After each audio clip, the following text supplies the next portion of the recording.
Hey guys! Now I want to caution you, this video isn't meant to be a replacement for reading your chapter, but it will enhance your understanding of it.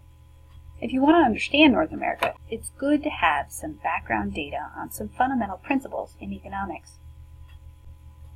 Each economy can be classified into different sectors.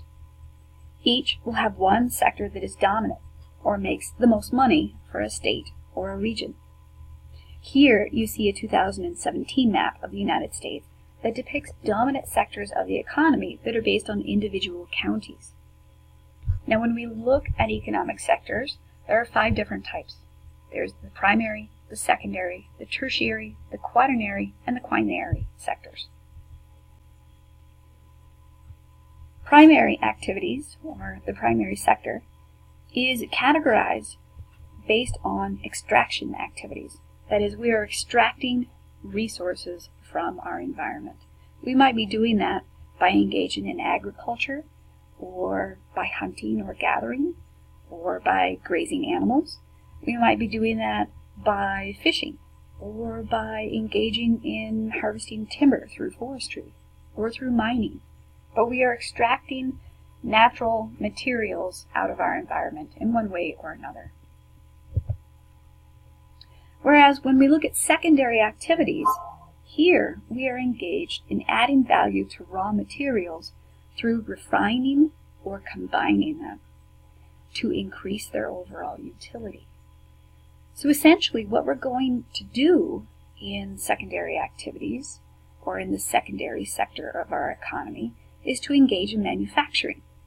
Here you can see that we are on an assembly line for installing and creating car doors, but we could be creating or manufacturing any sort of material, from clothing to computers to the microphone I'm using right now. Tertiary activities are activities in the services sector. Now, services include supporting the primary and secondary sectors. So any sort of professional or clerical or personal services, anything including wholesale or retail trade, anything that links the producer and the consumer is considered to be a tertiary activity. So if you're engaged in selling products, if you are engaged in providing a service for an individual, be it banking or cutting someone's hair, you are engaged in a tertiary activity. Quaternary and quinary activities sometimes get lumped together. Sometimes they even get lumped together with tertiary activities. But quaternary activities are specifically defined as the processing and dissemination of information. So think of individuals who might be engaged in this as white-collar office workers, who might be engaged in things like marketing or research or data marketing or data processing. Whereas quinary activities are high-level decision-making jobs. Think information managers or executives. So these are individual sectors of the economy, and what you see before you right now is a timeline of how the individual sectors of the economies went through processes of dominance in the United States. And we're really here only looking at primary, secondary, and tertiary employees. Primary employees are in blue, secondary employees are in yellow, and tertiary employees are in green. And you'll note here that early on, most people were engaged in primary activities. This is where most of the jobs were. But over time, these began to dwindle, particularly by about 1925. And after 1925, we began to start to see the rise of industrialization and manufacturing in the United States, and the rise of, indeed, also tertiary jobs in the United States. And while this model is made for the United States, it's also true for Canada. So the US and Canada have transitioned from primary sector economies to post-industrial economies over time. So early on, primary economies are dominant, and during this point in time, I want to point out that people live in rural locations, and profit is made by extracting raw materials from the environment or by raising crops. But industrialization does start in the late 1800s, and it really peaks during World War II. But by the late 1970s, you'll note on here, industrialization is really beginning to drop off and dwindle in both the US and Canada. So let's look at changes that were happening in both states during this time, while these sectors were dominant. So during the age of manufacturing, we start to see that there are changes that occur with migration. In particular, we see massive rural to urban migration because people go where the jobs are, right? And you'll remember that by about the early 1920s, we see that there are fewer and fewer jobs available in agriculture and in primary economy activities. So now people are beginning to move toward the cities, and our cities are swelling outward. They are expanding airily as we see more and more people move into the city in search of jobs. The center of population begins to shift westward in both countries during this time as well. And during this time, we also start to see the US and Canada cultivate really strong trade relationships. And this is in part because both countries have this really excellent diversified raw resource base. And they have a heavy reliance on the raw materials of each other. And what really helps to explain this heavy reliance on raw materials in this great trade relationship is something called Ullmann's three operating principles. And Ullmann's three operating principles consist of complementarity, transferability, and lack of intervening opportunity. Now let me explain what these three things mean and how they work in the US and Canada. Complementarity is a situation in which two locations, or in this case two states, both have materials the other state needs.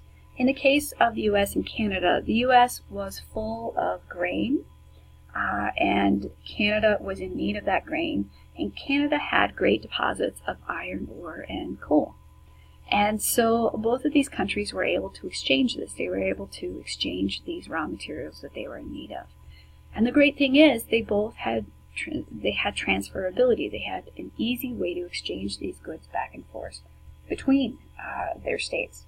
So transferability is the ease of exchange of materials.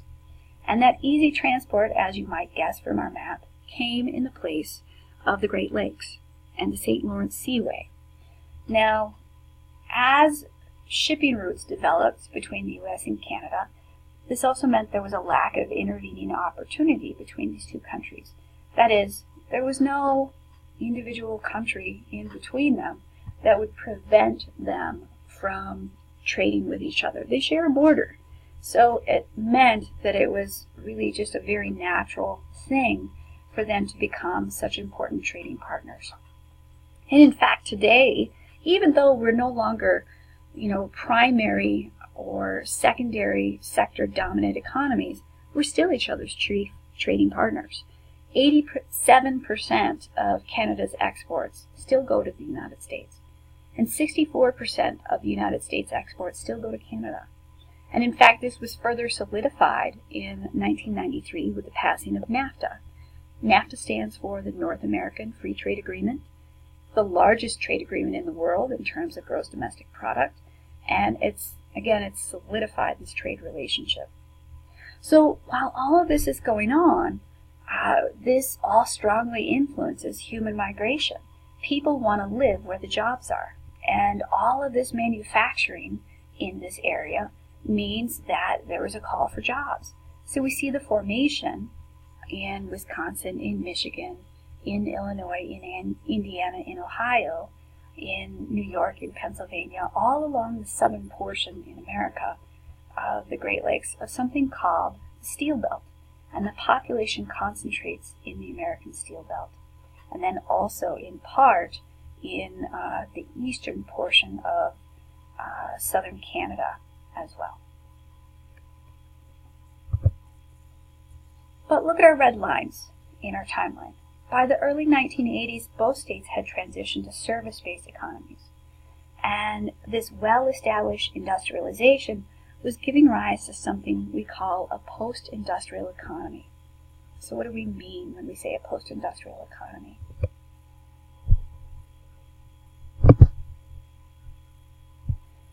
A post-industrial economy is any economy that has a dominant sector in the services or beyond. Both the United States and Canada went through a period of growth in which their industrialized economies waned in relative importance, and their services, information, and research sectors grew, and the amount of money that was made in those sectors grew. And you can see that portrayed in the map that we have here. Now in the United States, 80% of all workers are now engaged in service sector jobs or beyond. We are highly urbanized as well. 79% of our population lives in cities. We also have high incomes. The average annual gross income in the United States in 2005 was $23,484. Now let's compare that with somewhere else. In Russia in 2005, the average income was $7,126. That's a huge gulf. In China, the average income in 2004, which was the soonest I was able to find income numbers for you, was $5,516. So again, a huge, vast gulf of difference here in the amount of money that people have to spend. So when we look at immigration today, immigration is strongly fueled by the disparity in U.S. and Canadian incomes and what we have in other parts of the globe. And we don't expect that to change at any point in the future. Populations are expected to increase by as much as 40% due to immigration in the next 50 years, as our natural birth rates continue to lower.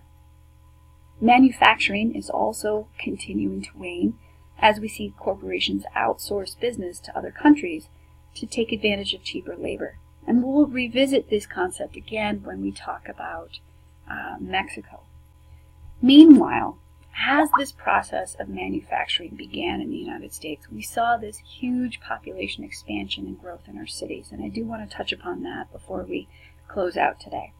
One of the main factors that influences how our cities grow are our transportation technologies. These permit decentralization and aerial expansion, and in particular, the United States has always been very strongly dependent on the individual automobile, that is, the ownership on an individual level of automobiles. And this has allowed for us to expand our cities outward aerially. And what we have created then are things called megalopolises. Now, megalopolis is a conglomeration of multiple cities, cities whose borders have intersected with the next city. What happens in effect is that you never leave an urban area as you travel from one town to another in these spaces. Now in Canada, we have a smaller population, so we don't have as many megalopolises. We really only have one. It runs here in our area of strongest population, and it's an area we know of as Main Street. It consists of Montreal, Quebec, and Toronto. But in the U.S., we have them everywhere. We have them along the Atlantic seaboard. We have them in Florida. We have them in the lower Great Lakes. We have them in Texas. We have them in the Pacific Northwest and out in California. If you have traveled to some of these areas, you've surely seen what I mean. Everywhere you look, you'll find economics plays a major role in determining human behavior, both at the individual scale and at the national scale. Hopefully now you have a better sense of how changes in the dominant sector of the economy in the U.S. and Canada have led to major changes in our populations and our cities in these two states.